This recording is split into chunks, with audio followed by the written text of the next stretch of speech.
Welcome to the Family Answer Man podcast. Today's episode is all about the problems you face when adult children fail to launch and stay in the nest from a biblical worldview. I'm your host, David Orges, and I'm here with Dr. Mark Crosby, pastor, educator, marriage and family therapist, and resident expert here on the Family Answer Man podcast, where we tackle tough questions that families face and discuss practical solutions that really do work. Now, this podcast is not a therapy session. We're not able to give specific advice to your situations. But we do believe that mental health and spiritual health are very important and very serious issues, and family dynamics can be and often are very complicated. So for in-depth answers to your questions, we encourage you to seek professional counsel specific to your unique circumstances. Well, if you would take a second right now to subscribe to our YouTube channel and hit the notification bell so you never miss an episode of the Family Answer Man. And if you're listening via podcast, take a moment to follow, to rate and review us on your favorite podcast app. It really does help us out, and we greatly appreciate that. Now, if our content has helped you at all, please share the Family Answer Man with your friends, with your family, so they can join you on this journey of building stronger, healthier, and happier families. Well, Dr. Mark, it is good to be with you. Yes. I think a lot of people, when they hear failure to launch, go back to the Terry Bradshaw movie. Yes. That came out a few years ago. Yeah. And it was a pretty funny movie. It was. But also presented a good picture of maybe what a lot of families struggle with. Do you find that adult children failing to launch or failing to leave the nest or coming back to the nest is pretty common? Yeah, I think we're seeing more of that in the last, say, 20 to 25 years. Again, I can only speak from my own personal experience, but a long, long time ago in a land far, far away, when I was coming up, sounding like the old man here, I could not wait to leave home, okay? I looked forward to leaving home. I wanted to be independent. I wanted to be on my own. I wanted to make my own decisions. I did not want to be under the rules or the thumb, if you will, of my parents. I was not a rebellious person. I just wanted to be autonomous and independent. Some independence. Exactly. Yep. Unfortunately, there's a lot of research that's indicating that more and more and more of young adults, and we're defining young adults between ages of, say, 23 and 33, Okay. in that age range. But more and more young adults are not wanting to leave home, that they're finding staying home is financially to their advantage. They find it to be easier. Someone's washing their clothes, someone's making their bed, someone's putting food on the table. And so they kind of enjoy that lifestyle, so to speak, less responsibilities for them. In some cases, the mom or the dad struggle with seeing their children leave. Maybe it's the last one. Maybe it's the baby of the family. And the baby of the family, You've heard that before. We don't want that one to leave. We want this one to stay. And it's the last one, and so forth. And so we see a lot of that. And so unfortunately, it has grown over the years to where now, depending on what research that you read, anywhere between 15 to 20% of all young adults, again, between 23 and 33, in that age range, give or take a year or two, but 15 to 20%, depending on the research that you're reading, is now staying at home with their mom and dad. 15 to 20%. That is a really high percentage. That's a very high percentage. And that's that age range, like you said, 22 to 23 to 33, right, is your typical post-college right age range, right? Post-college, maybe pre-marriage. Right. And there's lots of reason for this, and we'll talk about that in a few moments, but for some, it's coming back home after a divorce. For some, it's coming back home after being deployed to the military. For some, it's coming home after college graduation. They can't find a job, whatever it may be. But for some, it's just, hey, this is just convenient, or mom and dad want me here, or mom wants me here, or dad wants me here, or whatever it may be. And so, again, what do you do? And because there is some family tension and dynamic that occurs when someone this age and in this stage of life is coming home and they're in their 20s and they're being treated or they're acting like they're in their teens. Right. Yeah, and I'm glad you mentioned that tension from either being treated like they're in their teens or acting like they're in their teens after coming home, because that's what our question is today. Right. It says, my 30-year-old son moved back home. He was in college for a while. He lived with some friends for a while. He lived with a girlfriend for a while, and now he's back home. Right. It's not going well at all. What can we do? So again, launching into adulthood, first of all, no matter who you are or how old or young you may be, it can be a very trying time. It can be a very, very challenging time. I mean, for the first time, you're kind of on your own. For the first time, you're paying your own bills. For the first time, you have to find your own apartment or whatever it may be. For the first time, you have to, go to the store and buy groceries and make a budget or whatever that may look like. Yeah. And so it is challenging, but it's also, I think, a very exciting time, and it's a very maturing time. But the reason why so many are not doing that today, and here's the top, 6 or 7 reasons, is number one, many have a lack of confidence. They don't like to think in those terms, but they're not confident in being on their own. They're not confident in finding that apartment. They're not confident in buying their own groceries. They just lack the confidence. And so living with mom and dad is much easier because they lack this confidence of being on their own. Some fear being alone. There's maybe some anxiety, it's almost like a fear of the dark, Yeah. They have a fear of being alone. And so there's the lack of confidence. Number two, there's a lack of skills, very similar to the first one. Yeah. But if they don't have the skill set of, again, balancing, their finances or, paying their note or finding that apartment or cleaning up after themselves, whatever it may be, if they lack these skills, then again, it's easier to stay at home. For some, it's just a lack of desire. I don't want to be autonomous. I don't want to be independent, or, I just want to be home. I like it at home. My home is a safe place to be. So there's a lack of desire of being independent and autonomous. There are some that have concern for their economic well-being. In other words, they lack the economic means. They can't find that job. They right out of college, and maybe they received a degree that is not very marketable. And so what happens is they're struggling with finding a job that will support them. Now, unfortunately, again, rent today, depending on who you look at and talk to, can be anywhere from $1,200 to $2,000 a month. Right. And that could be on the low side in some places. Yeah. And then if you have a car note, most car notes now are between $500 and $900. And sometimes they'll say that's on the low side.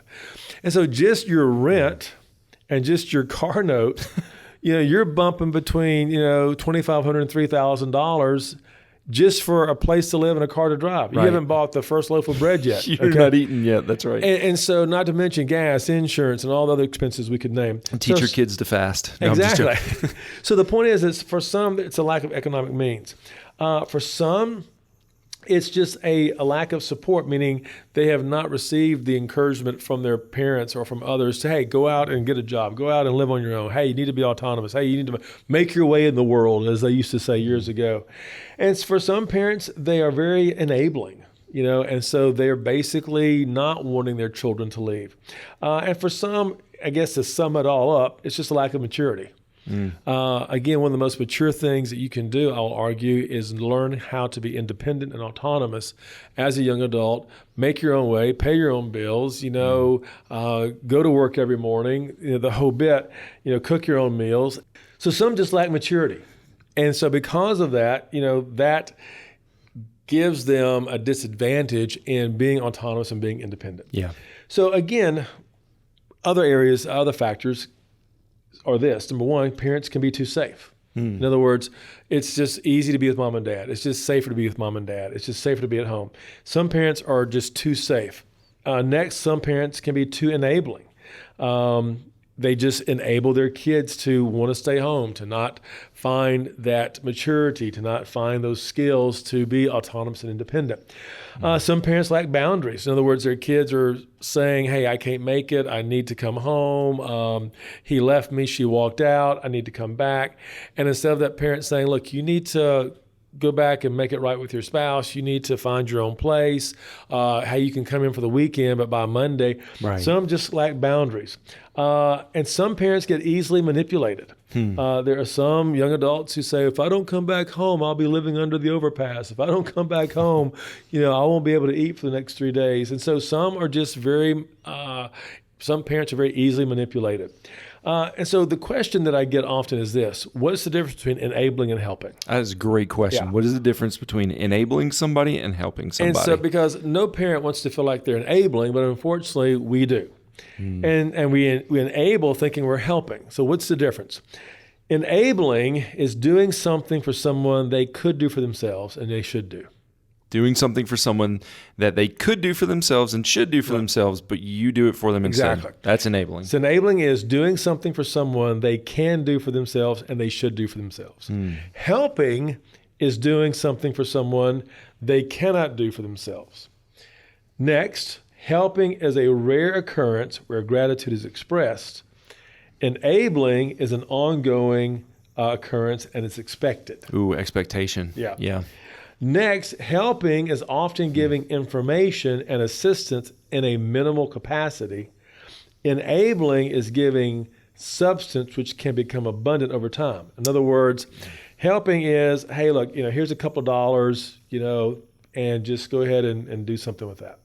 Enabling is, here's $2,000, but I gave you $2,000 last week, didn't I? And before that, I gave you $2,000. Yeah. So enabling is giving substance which can become abundant over time, whereas helping is often giving information and assistance in a minimal capacity. So again, here's the point. As parents, we want to bless our children. That's a nice thing to do. But sometimes we need to allow our kids to work it out. Sometimes we need to allow them to figure it out, to work it out, and to basically make it happen without our assistance. That seems more and more to be an unpopular opinion. Oh yeah, it really is. But here's the thing. Here's what I've discovered. When a person works it out on their own, you've just now helped them to become more confident and to become a problem solver for the next occasion. Right, because you don't need to learn these skills. They need to learn these skills. Yeah. And if you become the problem solver for everything, what happens when you're gone? They don't know how to solve problems. They don't know how to solve problems. And so, again, sometimes as parents, we need some accountability as well to keep from enabling. Because sometimes we're trying to work through our own traumas by enabling our kids. How many times have I heard a parent say, well, I just want my kids to have it better than I did. Right. I just want, well, great. I think we all do. And there's nothing wrong with that per se. But here's the thing I'll tell that parent who is the successful pastor or the successful CEO or who's a successful, attorney or physician. How did you get to where you are? Yes. And they will tell me their story. I got here because I pulled myself up by the bootstraps. Nobody gave me anything. I worked hard. I studied late. I had 2 jobs. I put myself through college. I paid my way. I ate ramen noodles. and I say to them, well, how do you expect your children to be successful? They don't get to learn the same skills. If they do not learn how to do these very things, and if they are expected for their parents to bail them out, solve their problems, pay their way, they will never have the skill set that you, the successful parent, has. But sometimes we have to work hard and work through our own traumas, and sometimes, again, it's our own traumas or our own belief system that cause us to enable our kids. Yeah. And sometimes we enable our kids to manage our own guilt. Maybe as a dad, we weren't there for our kids when they were, 5, 6, and 7. Or maybe there was a divorce and we, didn't see our kids as often, but now they're young adults. We want to, do for them and be there for them and pay their way and bail them out. And so sometimes we enable our kids due to our own personal guilt of what happened yesteryear. Wow. So how do you know when enabling your child is on the horizon? In other words, how do you know that I'm getting close to not being helpful to my kids, but being an enabler to my kids? How do I know what's about to happen? What are the signs? Number 1, when you start making excuses for your kids. Okay. When the teacher writes and says, little Johnny's having a problem, you go, well, I don't think it's little Johnny's fault. I think maybe it's your fault as a teacher. Maybe if the kids around little Johnny would not do this or that. Maybe if little Johnny had, maybe if you gave him more attention, So when you start making excuses for your kids instead of addressing what's going on with your kids, when you start doing that, that is a sign that you are fast becoming an enabling parent.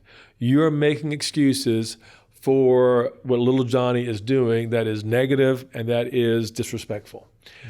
So when you start making excuses for your kids. Number 2, when you start paying for everything. Now there is a time and place when you have to pay for everything. But once your kids get to a certain age and stage in life, they need to start paying for something. Right. There's a transition period. There is a transition. You want that, video game. You want that, baseball or whatever. You want, to go to a certain place. You want to have that kind of, whatever, electronic, trinket or whatever it is you're wanting. You need to buy that. You need to save your money for that. You need to buy half of that. You raise half, I'll raise half, or whatever it may be. And so you start, causing and creating that atmosphere. But when you start paying for everything, especially when they're 18, 19, 20, how many times have I heard a parent say, and I know this is going to upset some of you, so just stay with us, okay? But how many times have I heard a parent say, well, golly, I pay their tuition for college, I pay their car note, I pay for their phone, I pay for their insurance, I give them an allowance, I give them my credit card, and for some reason, they just don't respect me. Right. Yep. Well, like you said a minute ago, expectation. That expectation breeds enabling, and it breeds contempt. Yeah. It breeds contempt. Yeah. Because now it's no more than you should be doing. Mm-hmm. So my point is that if you pay for everything, number 3, when you give them no responsibilities, you're becoming an enabling parent when you give them no responsibilities. We are called as parents to give our kids responsibilities. You need to take out the trash. You need to feed the dog. You need to make your bed. You need to do your homework. You need to cut the grass. These are all responsibilities that we're called to give our kids. And if we do that, they will, and as they get older, they'll understand this is how the world works. Yeah. But when you give them no responsibilities, you're fast becoming that enabling parent. Next, when you give them no consequences, when you bail them out every time, when you pay their ticket every time, when you pay the increase of their insurance every single time, when you give them no consequences, then you're becoming an enabling parent. When you put yourself in a precarious situation, when all of a sudden your insurance goes up because they've wrecked the car for the 4th time, or you have a new car note because you co-signed that car note and now they're not paying it. Now you have a new car note. When you have to go down to the police station once a month, when you have to take anxiety meds because of their behavior. So in other words, you're fast becoming an enabling parent when you put yourself in very difficult and precarious situations. Yeah, I'm glad you pointed that, and I'm just going to read them back. These are the red flags, the signs that you may be becoming an enabling parent. If you're making excuses for your children, if you're paying for everything beyond what's reasonable when they're a child, right? Giving no responsibilities, giving no consequences, and putting yourself in a precarious situation. Watch out. If you see those indicators, you might be an enabling parent. Yay, the little Jeff Foxworthy. You might be an enabling parent if you do these things. Are well on your way. So what may be happening is this, and we've talked about this before. What may be happening for a lot of these parents is there may be some codependency going on, the need to be needed. There is maybe just, hey, I just have a lot of guilt that I'm carrying, and so therefore I've got to make these excuses. Enabling my kids is the only way I can, deal with my own trauma from the past, whatever it may be. But what's happening is this: you're breaking down the natural process of leaving the nest. Even in nature, the little bird is kicked out of the nest. Even in nature, the little pup has got to go and find its own meal, so to speak. So it's a natural process of leaving the nest. And if you break down that process, then you're doing your children at the end of the day a gross disservice. And not only that, but you create this what some people call the gerbil wheel of insanity. The gerbil wheel of insanity. And the gerbil wheel of insanity means, we're constantly bailing our kids out. We're constantly, keeping them from finding or facing consequences. We're constantly, struggling and yelling and screaming, but nothing's changing. We're constantly, hoping and lecturing, but nothing gets better. And what happens is that this is that crazy cycle, that crazy gerbil wheel of insanity that you keep doing the same thing over and over again, keep enabling, keep trying to bail them out, and nothing gets better. Yeah. And nothing gets better. And so many parents struggle in this area because they're hoping, they're believing they're doing the right thing. They want to be nice people. They want to be nice parents. They want to be good. but nothing is changing. Well, again, as we said before, Jesus tells the story of the prodigal son. The only time he came to his senses is when he was knee deep in pig slop. Yeah. And had to face the consequences of, what the Bible would call loose living. So Alison Bott wrote an amazing book, and she, in dealing with this subject, on dealing with boundaries with adult children, and she came up with the acronym SANITY. And this acronym SANITY is what helps a parent to create good boundaries with their adult kids, so that they can get off this crazy cycle, this gerbil wheel insanity that so many parents find themselves. Okay, you've piqued my interest. SANITY is an acronym. SANITY is the acronym. What does it stand for? It stands for, number one, the letter S stands for stop. Stop the flow of making excuses for your kids. Just stop the flow of making excuses for your kids. Your kids may have a problem in this area. They may struggle with drugs. They may struggle with disrespect. They may struggle. Stop making excuses. It's not everybody else. It's not every teacher's fault. It's not every principal's fault. It's not every youth leader's fault. It's not every pastor's fault. It's not every coach's fault. Maybe it's your kid's fault. And that may sound like the easiest step, but that might be the most difficult step. It is. But stop the flow of making excuses and stop trying to fix everything that your child has disrupted or destroyed. Number two, or the letter A in the word SANITY, this is your acronym, assemble a support team. Because you're right, this is not easy. You may need to talk to your counselor, your pastor, your best friend. You may need to talk to those parents who have been through this, and hear their story and let them remind you and encourage you that, what, enabling your kid is not the answer. Sometimes you need somebody in your life who will be real with you, who will be true with you, who will be honest with you. And so, number one, letter S, stop the flow. A, assemble a support team.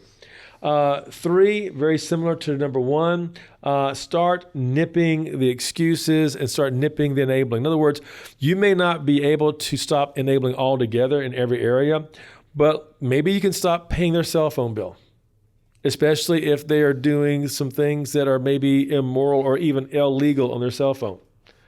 Stop paying their cell phone bill. You can stop there. Maybe then stop paying their car note. Let them pay their car note. Maybe you need to stop paying their insurance. Let them pay. So in other words, begin to nip away at all the enabling that you've been doing. It's hard to do everything at once cold turkey because you've created this situation, but start nipping away at it. So S, stop. A, assemble. N, nip. I, implement a plan to help the child leave the home and achieve a new direction in life. Which builds off of what you just said. Right. You don't have to go cold turkey. You don't have to kick them out tomorrow. Right. But let's implement a plan. Nice. Say, look, hey, by Thanksgiving, why don't we plan on between now and Thanksgiving finding that apartment? Let's pay down a couple credit cards.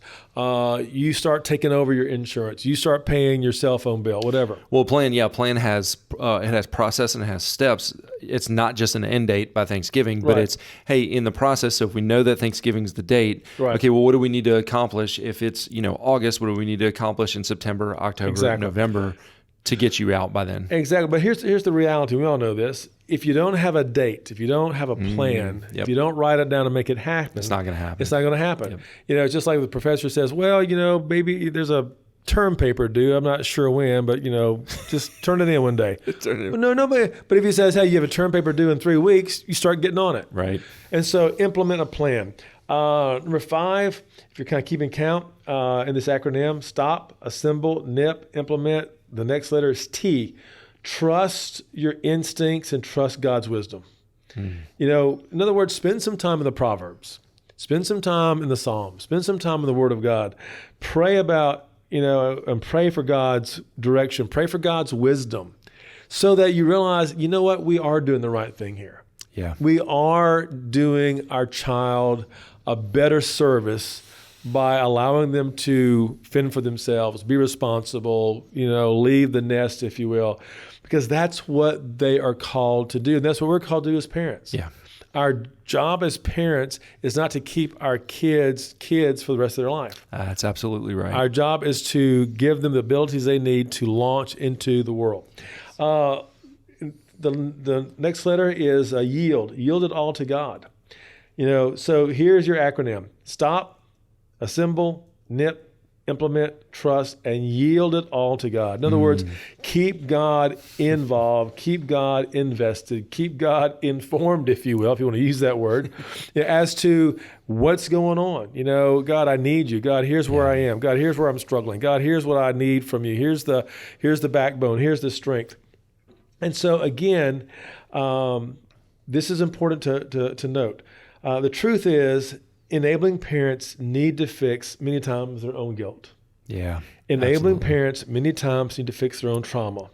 Enabling parents, again, oftentimes wants to always fix the situation. Mm-hmm. And I'm not saying we shouldn't do that when they're children, but when they're adults, right, that's a different story. So again, helping them, giving your adult child skills to be an independent, autonomous, and confident, person, that's our goal. And that's our mission. It's not always easy. It's not always pleasant. It's not always fun. But I will argue this. I will argue that it starts not when they're 22. It starts when they're 12. Yes, absolutely. And so if you're a dad who loves mechanics, show your kids, hey, here are some tools that will help you change a tire. Okay. If you're a dad who loves to hunt and fish, great. Here's how you catch a fish. Here's how you clean a fish. Okay. Moms, if you're the bookkeeper of the home, bring your child into the bank. Help them to open up their own checking account or whatever. If they want that cell phone and you want to give them that cell phone, say, great. You want a cell phone? Okay. You can babysit when you're 14, all right, or whatever. You can, feed the neighbor's dogs on a vacation. You can do some things around here for a little, tip money or whatever. But if you want it that bad, you earn the money, you pay for it. Yeah. Yeah. Well, and, go back to all the things you said at the very beginning of the shows, confidence, right? Let them learn now, walk them through these things. So it's not the first time they've ever done it when they're, like you said, 26, they're doing it when they're 16 and, teach them the skills that they need to know, give them desires, show them the importance of what it means to be independent and how that sets you up for positive marriage and, economic, helping building up savings now and support. I love that you mentioned support early because we have a chance to cast vision in the lives of our kids. That's right. To let them know that God has a plan for their life, right? Not for them to be great kids, but to grow up to be good human beings that are instrumental in God's plan for this world. Right. And, we get to do that as they grow up. So if you're in the pre-failure to launch phase and you're, in the teen years, great things to implement now. Well, and I think too, one of the great concerns and maybe blind spots of so many parents is that we want to be the popular parent. We want, and we think that if we do everything for our kids and give them everything they want and buy every cell phone they want and buy every video game they want and, pay for everything, that somehow we'll be the popular parent and we'll be the respected parent. And here's what many have discovered. The opposite happens. Yeah. People who play football or whatever sport, they will tell you the coaches they respected the most was the ones that was the hardest on them, the ones that were, pushing them, the ones that were encouraging them, the ones that were making them stay after and do, 200 more, free throws or, 50 more pitches or, 100 more wind sprints, whatever it may be. But they became the better athlete. They became the champions. They became the ones who overcame. They became the captain of the team. They became the All-American because they had someone who believed in them, but also who pushed them to fulfill their potential.